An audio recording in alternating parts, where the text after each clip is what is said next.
I'm Sebastian St. James. Don't make this capital gains error. If you invest in property, shares, ETFs, virtually anything except for your bank account, you will be subject to capital gains tax. And if you get your tax math wrong, which is possible, you will go straight to debtor's jail. Big Frank's got a spare bunk with your name on it. It gets mighty cold at night in the slammer, and Big Frank's gonna warm you right up. Right then, we better get our tax math right. Your future could depend on it. Pop quiz. Oh, if you sold BHP for a $5,000 loss, you also sold CBA, which is a Commonwealth Bank, for a $10,000 gain. Or with the 50% discount, that's a $5,000 gain. To work out your taxable profit, is that $10,000, so you don't take the 50% discount on that, equals $5,000 in total. Or do you use the 50% discount on your profit to start with? That means $0 and I don't have to pay any tax on that. Or do I go the $10,000, then I do the 50% discount, which gives me $2,500 profit? 3 choices. And if you get it wrong, say hello to Big Frank. He loves it when you squeal like a pig. Firstly, a 50% discount sounds pretty good. I can reduce my tax by half. But how do I get this? When you sell or otherwise dispose of an asset, you can reduce your capital gains by 50% if you've owned the asset for at least 12 months. This talked about reducing a capital gain. Do you also reduce capital losses by 50%? No, that would be a bad thing because we want to keep our losses intact because we offset the gains with those losses. Pop quiz. Oh, another one. If I sold 100 CBA shares, which I held for 12 months, do I get a 50% discount on that? Quite frankly, I don't know. You held them. Was it a profit or a loss? It doesn't say. I know, it was a trick question. What about if I sold for a profit? Okay, not so tricky, but I held the CBA shares for 11.999. I mean, that's almost 12 months, isn't it? Do you get a 50% discount for that? No, near enough is not good enough and you can't round up. It needs to be at least 12 months. If I buy on this date and I sell on that date, how do I work out the difference? Well, with Excel, it's straightforward. You simply subtract the dates. So, the 5th of the 7th, 2023, minus the 1st of the 1st, 23, gives me 185 days. Working out the difference in days is actually very simple, but converting that to months is surprisingly complicated. If I take the 1st of year 2023 up to the 1st of 2024, that's 366 days. Go back a year? No, that's only 365 days. Oh. So, if I subtract the sold date minus the buy date, is it greater than 365 or sometimes 366? That math doesn't work out. How many days in a year? Which year? I don't know. There is a secret formula that will solve all of this problem. And here it is. What's this? Is that the dated if formula? No, it's the date diff. The buy date minus the sell date and in quotes M. Ooh, could that stand for month? If we put that in our spreadsheet, that equals 12 for 12 months. Okay, that looks good. Problem solved. We've left all the complications of how many days are in a year up to the software. Except that is wrong. The ATO is tricksy. It is false. You exclude the day of the acquisition and the day of the CGT event when working out if you own the CGT asset for at least 12 months. If we apply that to the spreadsheet, although clearly you've held it for a year, the first of one year to the first of the other, according to the ATO, no you haven't, that's only 11 months. Is that fair, I ask you?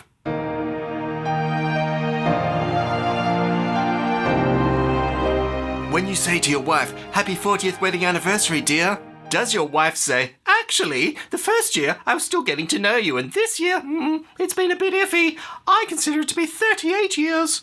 But that is exactly how the government works. So how do we correct for that in our math? Fortunately, we can take the same formula, add one to the start day, which eliminates that day altogether, subtract one from the last day, which eliminates that day altogether, and that is a great formula. Phew, problem solved. It's time to find a secret out about Poppy. This is Poppy, and she's one of my channel members. In a previous video, one of my viewers said, "I must say you have the best dressed and best looking channel members on YouTube. I may not qualify." I will admit it seems strange that all the best looking people in Australia become my channel members. I mean, how does that actually happen? But I can assure you the pictures I show you of my channel members are virtually identical to what those people look like in real life. And I can prove it. This is George in his garden surrounded by geraniums. He loses 30 kilos and his flowers become poppies. He becomes 30 years younger and he grows some hair. And then one day he wakes up and discovers there's a woman and changes his name to Poppy. Quite frankly, I can hardly tell the difference between George and Poppy. I've examined the evidence. They're virtually identical. So if you want to discover what you really look like, all you need to do is become one of my channel members. BB said, I'm struggling to find the join button. Thanks. That's how you become a channel member. You hit the join button. But where is it? On a browser, if you're watching one of my videos, it's located right there at the bottom. If you're on a phone, and this is an Android, it's located right there at the bottom. I don't use an iPhone, so I can't give you a screen print of that, but I imagine it's identical to an Android. Now, the question is, why are people asking me where that join button is when it's, right there? I suspect that certain devices have a different setup with maybe how they interact with YouTube. I'm not sure. So if you've had problems in the past locating a join button for any channel and you've discovered a solution, let me know in the comments below. Poppy earns less than $18.2 thousand. Oh, that means she's tax-free. This year, she's had an $18,000 capital gain, which means already she has to pay no tax on that. And she's had a $10,000 capital loss, which is kind of a bit of a waste because she's already paying no tax. Next year, Poppy will be going back to work as what? Well, you're about to discover Poppy's actually a nurse. Whoa. Could Poppy declare the $18,000 capital gain this year and defer the $10,000 capital loss till next year when she can actually make use of it? Well, that sounds reasonable, and therefore the ATO says no. Individuals can generally carry forward a tax loss indefinitely, but must claim a tax loss at the first opportunity. You cannot choose to hold on to losses to offset them against future income if they can be offset against the current year's income. So, Poppy, you're out of luck. This is Mike Preston, and he's one of my channel members. Mike has gone through a very public divorce. Why was it public? Well, it says here, since a finance guy on YouTube announced it in one of his videos. I wonder who that could have been. Mike and Sue bought Rio 3 years ago. Okay, that means it's greater than 12 months. But Rio was awarded to Mike yesterday in the divorce settlement. Oh, I see the problem. Rio holds too many bad memories. I mean, they were Mike and Sue shares, so he's selling them today.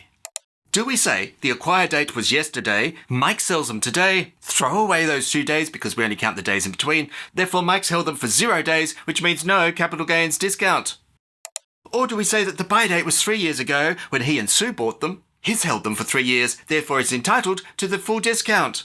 So much confusion, and now people aren't getting divorced every day, thank goodness, so it's not the sort of thing that the average person would even know about. Fortunately, I'm not average.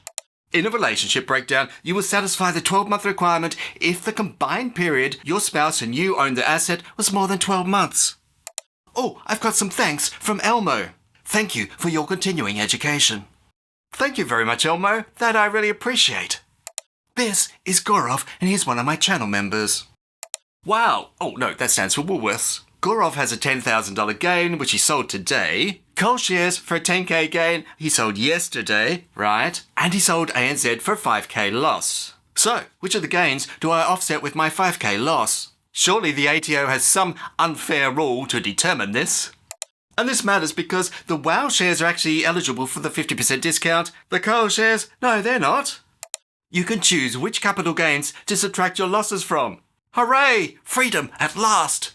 If you have any capital gains that are not eligible for CGT discount, subtract your losses from those gains first. This will result in the lowest payable CGT.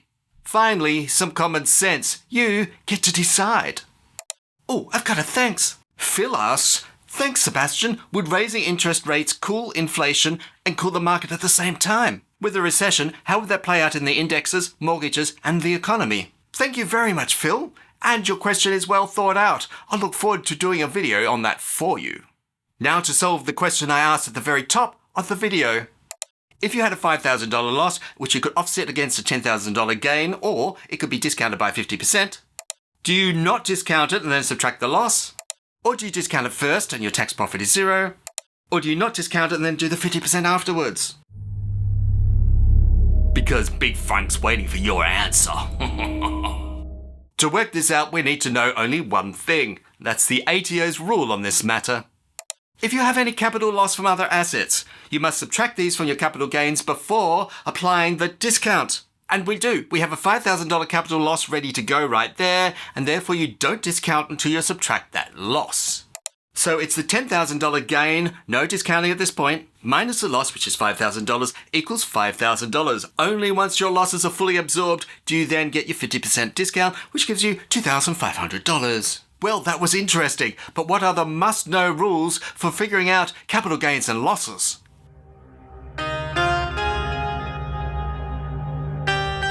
Here's the first one. Losses must be used that financial year if possible.